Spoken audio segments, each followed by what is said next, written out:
50년 동안 마을을 지켜온 명예 할매. 그러나 그녀에겐 아무도 모르는 비밀이 하나 있었습니다. 그녀는 그를 한자도 몰랐습니다. 그리고 그 비밀을 바꿔놓은 건 한 머슴 아이였죠. 이 이야기가 궁금하지 않으신가요?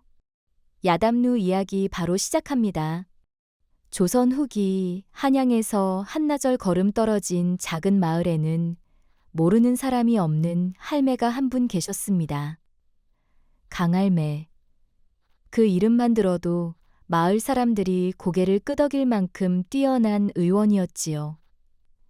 할매의 약방은 언제나 사람들로 북적였습니다.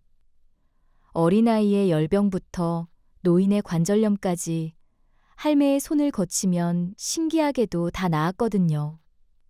50년 동안 마을을 지켜온 할매의 손끝에는 무엇이든 고치는 마법이 있는 듯 했습니다. 하지만 할매에게는 아무도 모르는 큰 고민이 하나 있었습니다. 글을 읽을 줄 몰랐거든요. 한글도 한자도, 심지어 자신의 이름조차 써본 적이 없었습니다. 어려서부터 할아버지, 아버지에게서 약초 이름과 치료법을 귀로만 들어 외웠지.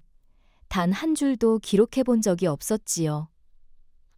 가끔 밤이 되면 할매는 혼자 앉아 한숨을 쉬곤 했습니다. 자신이 죽으면 이 모든 게 다 사라져버릴 것이라는 생각에 말이지요. 50년 동안 쌓아온 소중한 경험들이 모두 바람에 날아가 버릴 거라는 걱정 때문에 할매의 마음은 무거워지곤 했습니다. 그런 어느 날 여름 장마가 막 끝난 아침이었습니다. 약방문을 조심스럽게 두드리는 소리와 함께 13살쯤 되어 보이는 사내아이가 배를 움켜쥐고 나타났습니다. 아이의 얼굴은 새파랗게 질려 있었고 이마에는 식은땀이 맺혀 있었지요. 할매는 재빨리 아이를 안으로 데려와 맥을 짚어보았습니다. 진단은 금세 나왔습니다. 찬 것을 많이 먹었고 며칠 동안 제대로 못 먹었다는 것이었지요.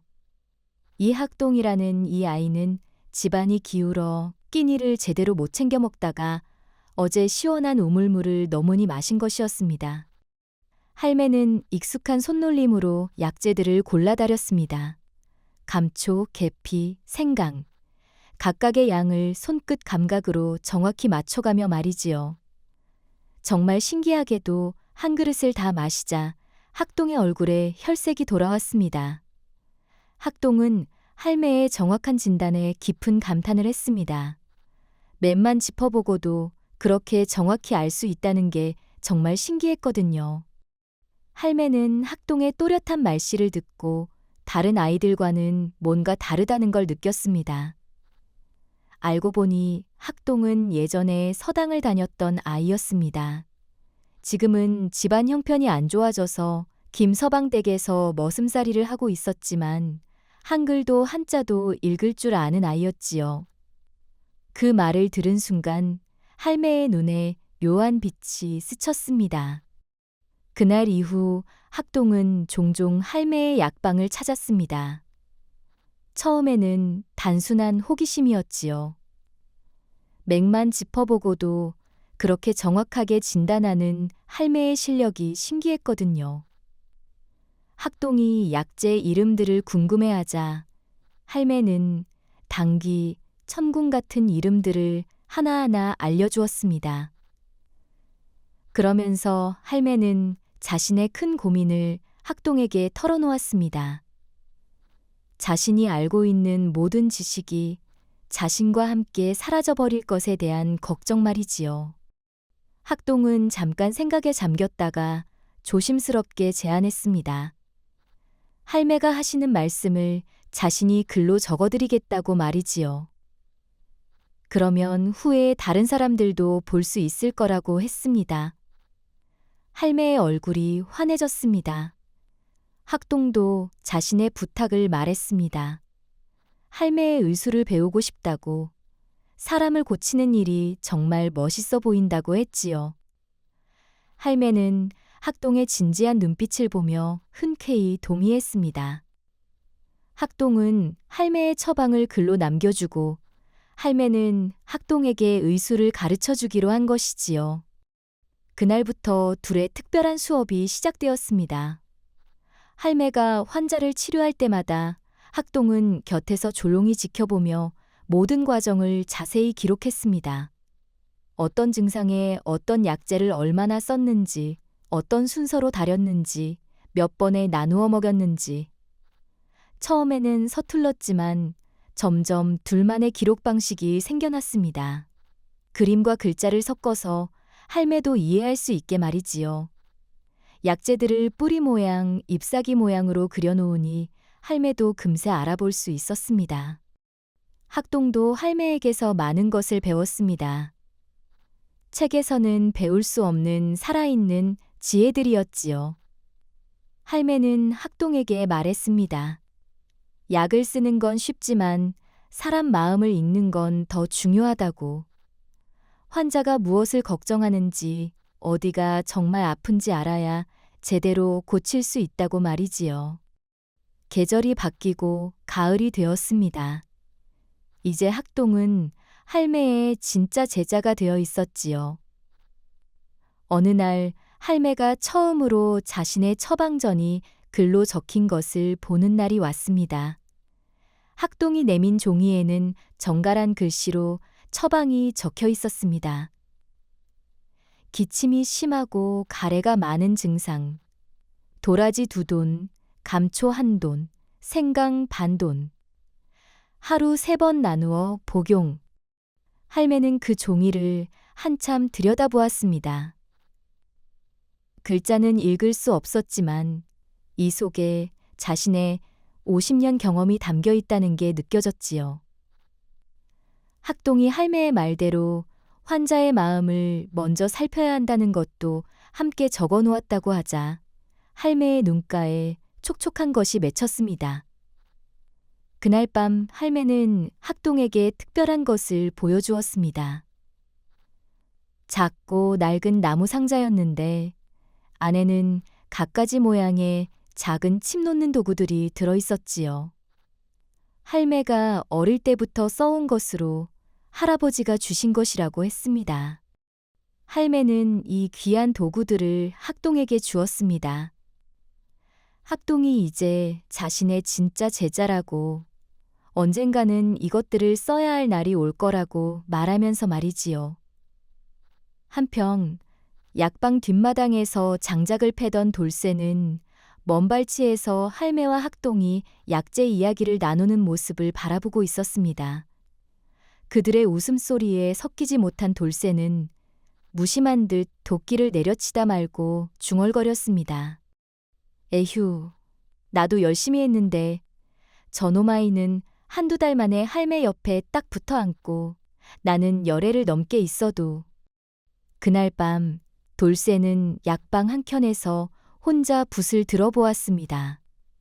하지만 글씨는 도통 읽히지도 써지지도 않았습니다. 학동의 또렷한 글씨체가 떠오르자 돌쇠는 이내 붓을 내려놓고 깊은 한숨을 쉬었습니다. 며칠 뒤 장날, 돌쇠는 약재를 고르던 중 값이 몇 푼 더 나아가는 황년 앞에서 한참을 망설이다가 옆자리에서 반값에 팔던 노란 뿌리를 슬쩍 골라 담았습니다. 색깔도 비슷하고 냄새도 뭐 괜찮겠지 뭐. 돌쇠는 그렇게 중얼이며 스스로를 다독였습니다. 하지만 마음속에서는 뭔가 찜찜한 기분이 떠나질 않았습니다. 그리고 그것이 큰 화로 번질 줄은 그때 몰랐습니다. 얼마 후 마을에 큰일이 일어났습니다. 마을 이장의 5살 손자 동이가 갑자기 고열에 시달리며 인사불성이 된 것이었지요. 온 마을이 발칵 뒤집혔습니다. 할매는 급히 달려가 아이를 살펴보았습니다. 맥박은 빠르고 열은 40도가 넘었으며 온몸에 작은 발진이 돋아나고 있었지요. 할매는 이것이 풍독이라고 진단하고 빨리 해열제를 써야 한다고 했습니다. 할매는 평소처럼 약재를 골랐습니다. 그런데 이상했습니다. 분명 맞는 처방인데 아이의 상태가 나아지지 않고 오히려 더 악화되는 것이었어요. 1시간, 2시간, 밤이 깊어갈수록 아이의 숨소리는 더 가빠졌습니다. 이장이 다급하게 소리쳤고 마을 사람들도 하나둘 모여들었습니다. 사람들은 할매가 잘못 고친 게 아니냐며 50년 동안 믿었는데 이제 어떻게 된 일이냐며 원망의 목소리를 높였습니다. 할매는 당황했습니다. 분명 맞는 처방인데 왜 이런 일이 생기는 걸까요? 그때 학동이 급히 달려와서 할매가 쓴 약재들을 하나하나 살펴보았습니다. 학동의 얼굴이 창백해졌습니다. 황련의 색깔이 이상하고 냄새도 다르다는 것을 발견한 것이었지요.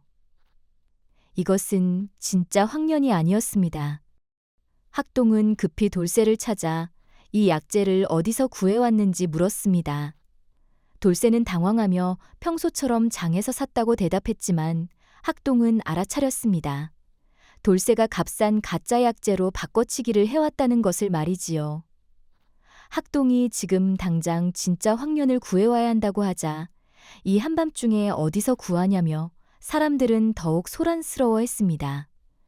마을 사람들의 원성은 점점 커졌고 할매에 대한 불신도 퍼져나갔습니다. 할매가 늙어서 헷갈린 거라고 까막눈이라 약재도 제대로 못 가린다고 하는 말들이 나왔습니다. 할매는 평생 처음으로 이런 말들을 들었습니다. 50년 동안 쌓아온 신뢰가 한순간에 무너져 내리는 것 같았지요. 그때 돌쇠가 뻔뻔하게 말했습니다. 자신은 그저 시킨 대로 했을 뿐이고 할매가 약재를 잘못 지시한 게 아니냐고 자신이 약재를 구별할 줄 알겠냐고 말이지요. 학동은 분노했습니다. 하지만 지금은 아이를 살리는 게 더 중요했습니다. 학동은 할매의 만류에도 불구하고 횃불을 들고 깊은 산속으로 달려갔습니다. 한밤중에 산에 올라가는 것은 위험했지만 동이를 살리기 위해 할매가 가르쳐준 대로 진짜 황련을 찾아야 했거든요. 새벽녘 학동이 돌아왔습니다. 온몸이 상처투성이었지만 손에는 진짜 황련을 들고 있었지요. 할매는 급히 약을 다렸습니다. 이번에는 확실한 약재로 말이에요. 1시간 후 기적이 일어났습니다. 동이에 열이 내리기 시작하고 아이가 깨어난 것이었어요. 마을 사람들은 안도의 한숨을 쉬었습니다. 하지만 학동은 이제 진실을 밝힐 때라고 생각했어요. 학동은 그동안 기록해온 장부를 꺼내며 모든 사람에게 말했습니다.